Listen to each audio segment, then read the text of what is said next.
So in this episode, we're going to take a look at some gameplay footage from the Hide or Die beta. Yeah, that's right, the beta, which means there could be bugs, glitches, and even the gameplay can change before the final release. Now, you are going to see my name popping up all over the screen, but that's okay because I got permission from the lead developer to go ahead and show this. So with all that said, let's get started. Oh, shit.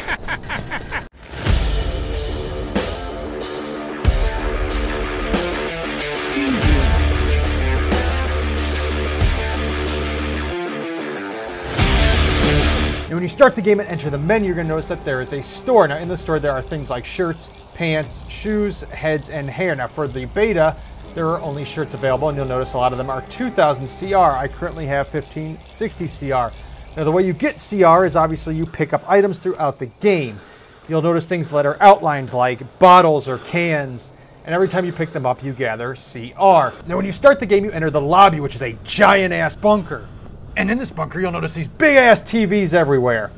And this obviously tells you how many players are in the room and the max amount needed to start the game. So currently, it's just me by myself with a maximum of 10.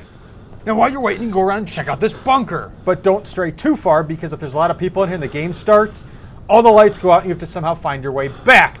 If you're not familiar with the warehouse, this can be very difficult and you don't make it in time, you pretty much don't get to enter the game. At least that's how it is in the beta. It may change in later builds. Now while you're waiting and in the game, you'll notice that you're equipped with a smartphone. Now in the smartphone, you can see that this is your only way of communication. You can also notice your ping is in the upper left-hand corner. Now equipped in this smartphone is a flashlight, which helps you see nearsighted and farsighted. Also, this would not be complete without a way to use the smartphone in order to take selfies of yourself. Yep, see, you got selfies here. Simply take a picture, and that selfie is saved directly to your hard drive for you to share later on. Now, when you look at one of these monitors, you're going to see how many survivors there can be in the game and how many survivors there are currently waiting. Now, if you want to force the game, all you have to do is come up here to this panel and click F to start it. You only have to have half the amount of the max allowed survivors. Now, this is the part that I'm talking about where you need to be. Everything's shut down. You want to try to get in the front here because you don't want people blocking you the whole damn way. Now let them go just a little bit and go to an opposite direction to them, because what we're looking for is in 30 seconds, there's going to be a bunch of little purple needles that are shooting in a particular direction that lead you to the orb, aka the darkness. And that's what you want to be first to, unless you don't want to be the killer, and then of course steer clear of that. There's all those little pretty needles everywhere. And that heartbeat sound means that somebody has gotten the orb, so now it's time to run the other way. The downside of racing to this orb is that if you get caught off guard and you get there just seconds too late, and you got the killer there. So if you're a survivor, what you're going to do is you're going to look for these little lightning bolts. Those are basically fuse boxes. Now you need 3 of them to open the tower and advance to the next section. Now in the beta you can only be the scientist as the killer. And one of the downsides about the phone is if it goes off or you text somebody, he's going to know where you're at. Now once you see one of these lightning bolts, you need to get over here and restore power to these fuse boxes. Once they open up, all you do is you click the keys that are red. You'll notice that they are green. Once they are all green,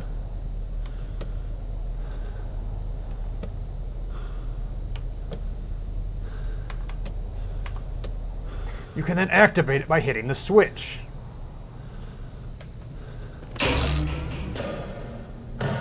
All 3 are there, so the tower is all powered up, and we are going to make our way over there right now if we can before we die.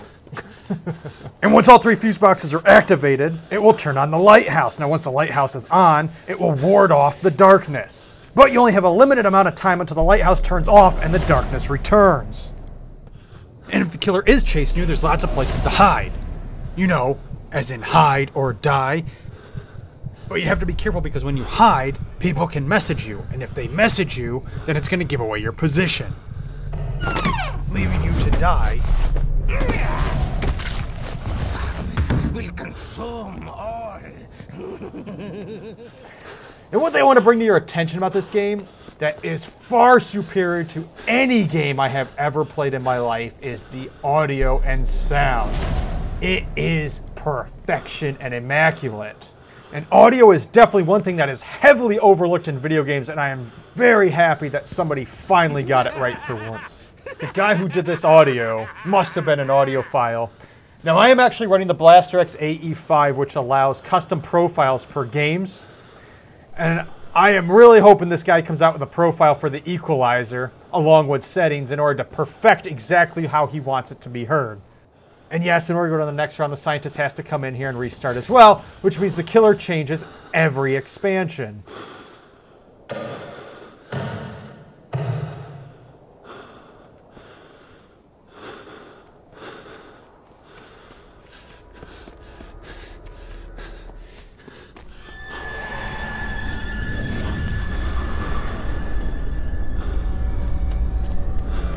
And here are those needles again for round 2.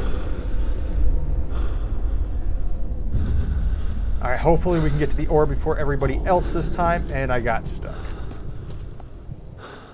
Nope, there's the heartbeat. Remember, that sound means run for your life!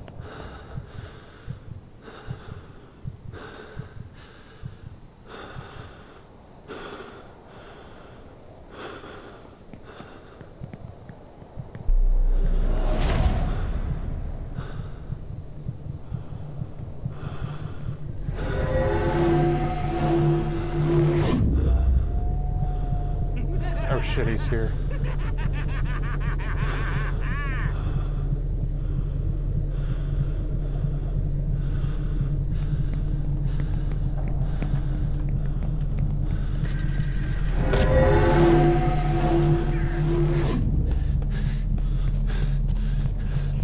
All right, so what he just did was he put the dome around me, so I cannot escape. I am completely screwed. And in 2 hits, you are dead. Yes, the killer is that powerful, and that's the way I like it. And once you die, you go into spectate mode, and by spectate mode, I mean you become a crow. That's pretty cool. You can actually fly around the map and land on a whole bunch of different objects, or you can just walk around on the ground. I really wish we could kind of take a shit on them. That would be kind of fun. You know, once you die, you see your buddy running, and you just take a nice little crap on him.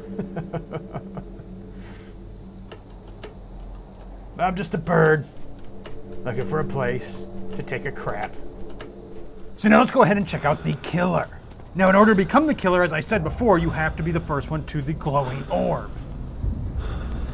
And if you're the first one to get to the orb, you're going to see a menu. And this menu is going to give you the option of selecting between 9 different killers. Of course, in this beta, there's only one killer, and that's the scientist. The weapon of choice for the scientist is an electrified bat. Now, this bat will kill a survivor in 2 hits. But the scientist also comes equipped with a radar. Yes, that's right, you can actually detect where other survivors are when they're around you. As you can see here, I have spotted a survivor.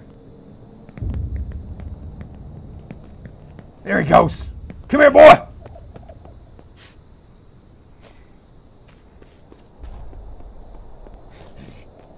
You can't run from me, boy.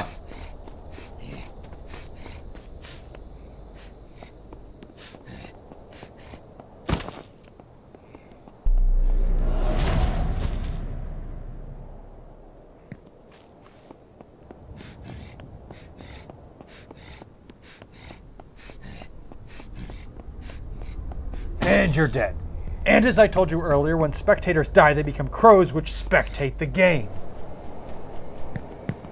Get the hell out of my way.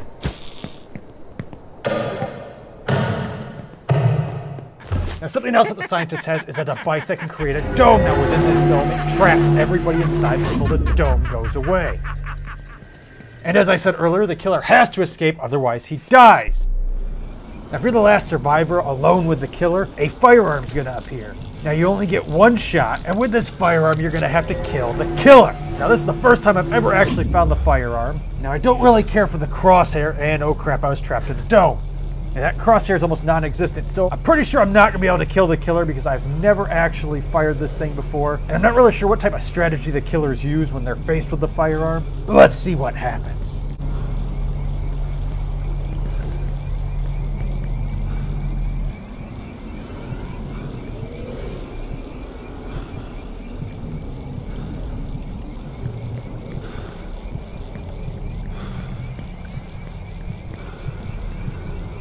Why are you zigzagging like you're trying to outrun a friggin' alligator? Well, we are in a swamp, so I guess it kind of makes sense. And I'm dead.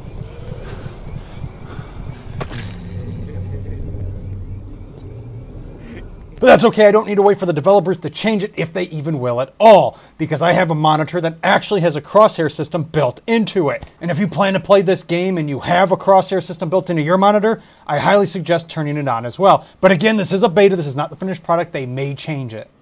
And for those of you that want to know what my opinion is of the beta, again, a technical beta, I'm actually very impressed on how much they've accomplished with this game in such a short amount of time. It was a hell of a lot of fun, nice and dark, the audio absolutely incredible, and I can't wait to see this finished product. So real quick, I just want to give a huge shout out and thank you to the lead developer of Hide or Die for allowing me to show you this gameplay footage of the beta. Now, one more time, keep in mind any bugs, glitches, even the final gameplay can change before its final release. Now, with that said, let me know down in the comment section below. Are you stoked for Hide or Die? Can you not wait for this game to come out? Also, for following me, Facebook, Twitter, Instagram, and all the great shit, hit that subscribe button, hit the notification box. If you don't, you won't find out kick-ass shit such as this. Don't forget this to be a big thumbs up, because 100 likes on this video will get you another Hide or Die video on this channel. Don't forget to join us in Discord, because that's where everybody is. We're having a kick-ass time in there. Don't forget, merch link down in the description below. And as always, oh shit, I'll see you next time.